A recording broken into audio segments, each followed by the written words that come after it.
Hey everyone, how's it going? Matthew Bailey here, and welcome back once again to my list for the top 10 worst films of 2019. Now, if you remember, about almost 2 months ago, I did do a similar video, but I only had 5 movies and 2 dishonorable mentions. Now I've seen a few other movies that came out this year that I wasn't planning on seeing, but I decided to see them, and they did not really do that well for me, and I have put a few other new additions on here as well. So yeah, honestly, these films I just thought did not do very well. I was hoping they would do well. Some I thought didn't do as bad as others, but I figured this is going to be my set list of the worst films of the year.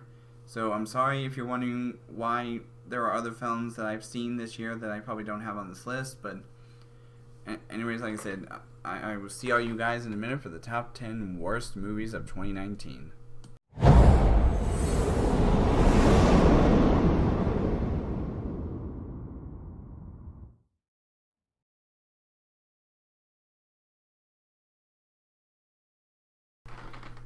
So number 10, as you can see, is Playing with Fire. So I just saw the movie a few days ago, and I gotta be totally honest, I didn't, even though there was some scenes that made me laugh in this movie, it really wasn't that entertaining. I mean,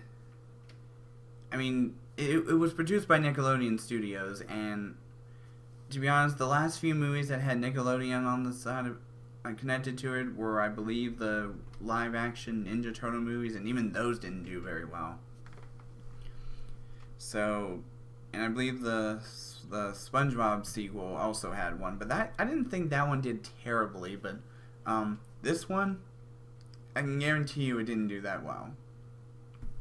It was just like, I didn't really understand the whole point of this plot. I mean, the whole thing about these crew of smoke jumpers who think they're similar to firefighters, who have to try to contain and control these 3 kids that they has rescued from a fire.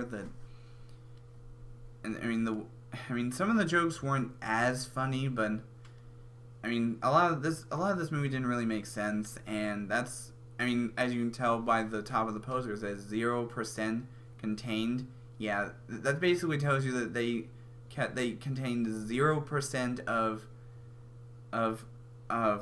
entertainment in this movie, and well, not, I guess, 0% of entertainment, but there were some aspects of the movie that did deserve a 0%. So for number 10, I'm going with Playing with Fire.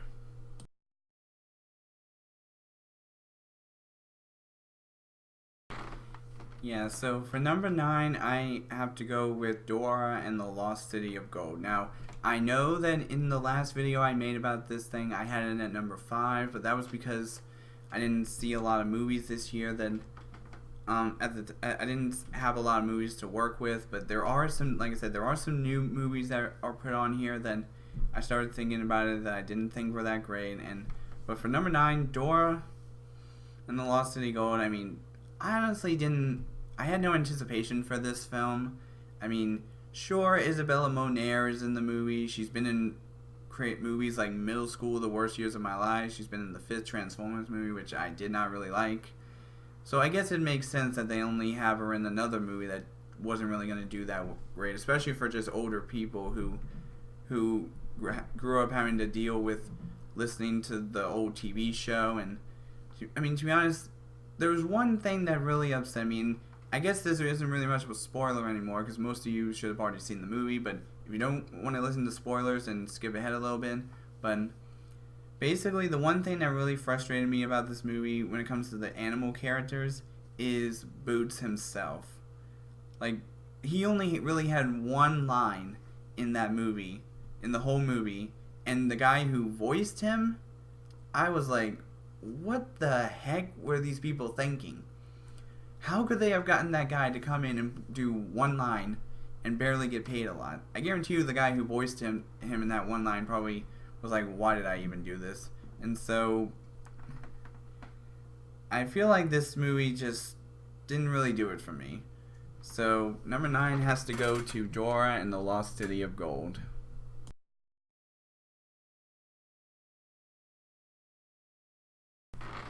Yeah, so for number 8, it has to go to The Kid Who Would Be King. I honestly didn't know what to think of this movie. I mean, to be honest, the whole plot of the story just didn't make any sense to me.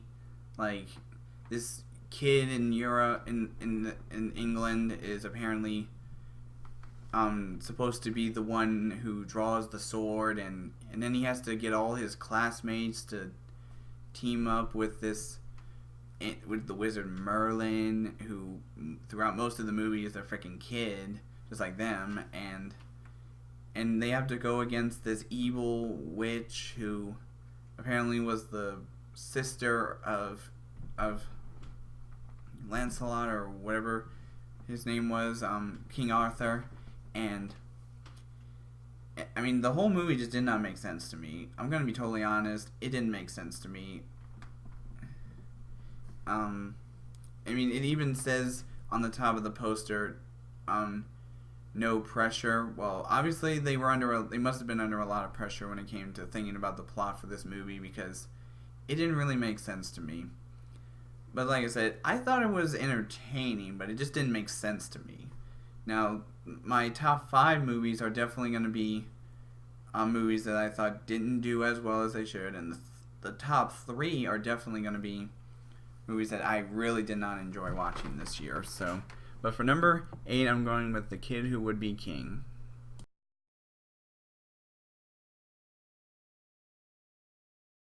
Yeah, so for number 7, I have to go with Isn't It Romantic?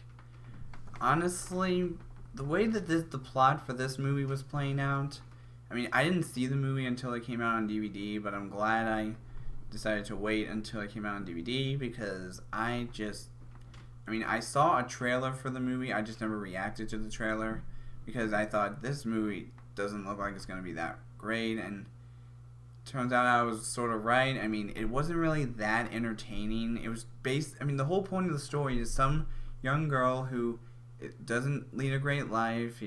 She thinks some of her coworkers are getting the better treatments and all that sort of stuff, and she doesn't think anybody loves her, and then she apparently gets mugged by some thug, and then she apparently bumps into a pole, and the whole story is she wakes up in a hospital, but it seems like she's woken up in a totally different world where she's a rich person, everybody loves her, and she just doesn't know what's going on. And to be honest, this movie just didn't really make that much sense to me in regards to that story plot. And I mean, especially the one thing that got me though was that scene, even in the trailer, where she's stuck and it bleeps it out when she says the F word, romantic comedy, and it's PG-13 and all that sort of stuff, and it just didn't really make me laugh that much. So for number 7, I'm gonna have to go with Isn't It Romantic?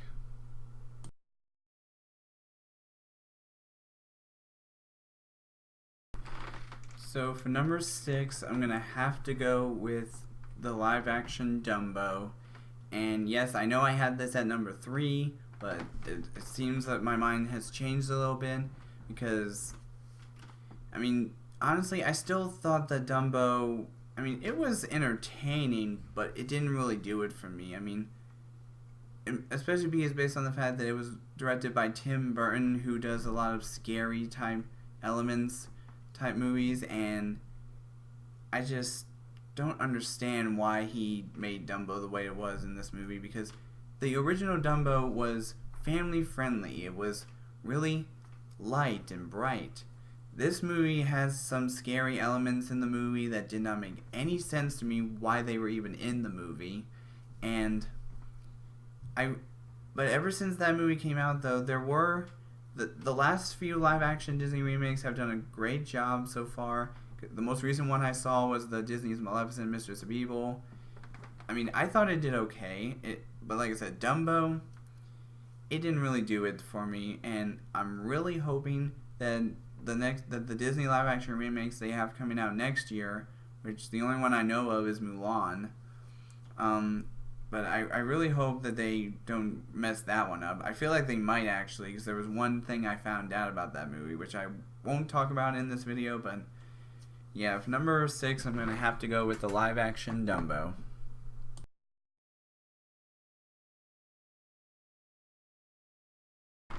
Yeah, so we're in the top 5 now, and as you can see at number 5 is Men in Black International.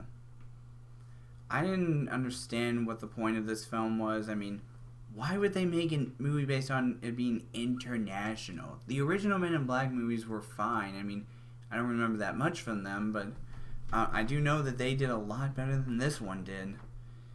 I mean, I saw it with my good friend Matthew Davis Media, and we both did not like this movie a lot. It was just, a lot of the stuff did not make sense, and I'm just glad that this movie is on my worst films of the year list, especially in my top 5. And but there are 4 other movies that I really did not appreciate watching a lot, and we'll be getting into those in a second. But for number 5, it's Men in Black International.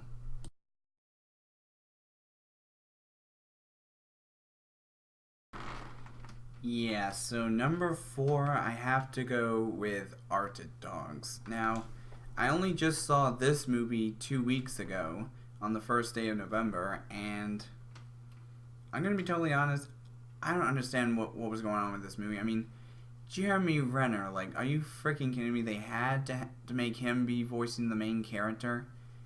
I mean, he's the only actor in this movie that, besides James Franco, I think, that have been in great movies before, and now their careers have just gone downhill when they were in this movie. I mean, I don't understand what the point of this movie was. I mean, the whole plot of the story is just about this little white Arctic fox who wants to become an Arctic dog, where they apparently deliver mail and packages, and he is supposed to become the hero when one of the owner's old workers tries to destroy them and all in the climate that they're in. And I mean, the whole point of the story just didn't make any sense to me.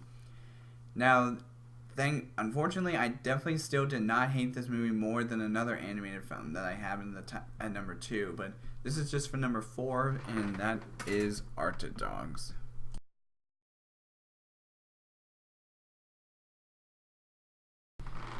Yeah, so number 3 is unfortunately Ugly Dolls.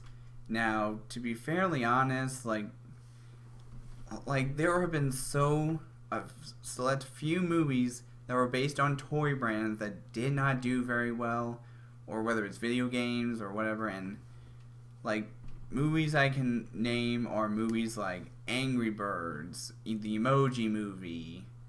Those are just 2 that I know did not do well with critics and fans, and especially me. I mean, you probably saw that both Angry Birds and Emoji Movie were my number 1s for the worst films of 2016 and 17, but surprisingly though, this one was not at number 1. It is at number 3 though, which was pretty darn close. I mean, they had to go this route. I mean, rarely anybody plays with those ugly doll toys anymore. I mean, rarely anybody, even older children, whatever, rarely play with them. So it doesn't make sense why they made this movie. Now, I understand if a lot of young kids maybe like this movie, and they want to try to find some possible toys based on them, but I just don't understand why they made this movie. I guarantee you it was just sort of like another cash grab. But even though there was a positive like story in this movie, like thinking about how it doesn't matter how different you are, we're all the same, and nobody's perfect. That's the only thing that got me, and that's why it never made it into the top 2 worst. But there are 2 that I definitely have as my worst films of the year.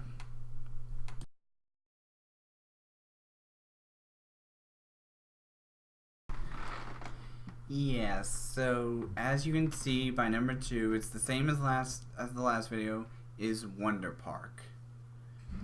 Like, I'm gonna say, Wonder Park? Are you freaking kidding me? Like, this whole freaking animated movie did not make any sense to me. The way the story was going, and I mean, it's about this girl who apparently created some amusement park, and and it was up to her imagination, and that's why these characters came to life in another realm or something, and it just did not make any sense why they did this movie. I mean, I honestly thought that I heard that there was an amusement park based movie that was coming out, but I thought they were supposed to be live action, but nope, we got this piece of garbage. And I guarantee you, one of my friend Matthew Davis Media is probably going to have this on his worst films of the year list. Like, there's probably no doubt about it as his worst animated film. But, because I know he really hated it. But, I don't know. We'll find out when he uploads his video. But for number 2, I have to go with Wonder Park.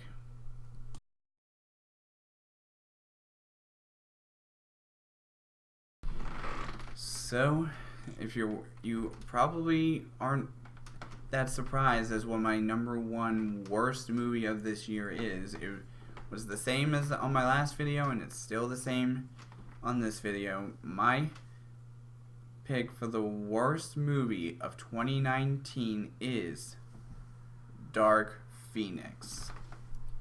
Yep, you knew it was gonna still be at number 1. I mean, I still honestly think that there is no excuse for them to have done this movie. I feel like X-Men Apocalypse was the perfect way to end the X-Men in the Fox universe, but no, they had to give us this abomination, and I just do not understand why they did that. But I'm gonna be totally honest, I just am glad that the X-Men are now within Marvel Studios, and they might get brought into the MCU now, and that hopefully they'll do the X-Men justice in the MCU, just like they're gonna hopefully do with the Fantastic Four. But yeah, X-Men Dark Phoenix, what a terrible freaking way to end the X-Men movies. So that's it for my top 10 worst movies of this year. Now, surprisingly, I did make it a whole top 10 version of the worst films of the year, because the previous years I only had 5 with maybe a few dishonorable mentions. But honestly, this finally became the year that I saw 10 movies that I did not really enjoy watching as much, and I had to put them on this list. But now keep an eye out for my best films of the year list, which will probably be coming out a little after Christmas, probably, because there is one movie that I still have to see that I'm probably gonna have on the list, but it's gonna be between then and the end of December, so keep an eye out for that. But anyways, I will see all you dudes in the next video.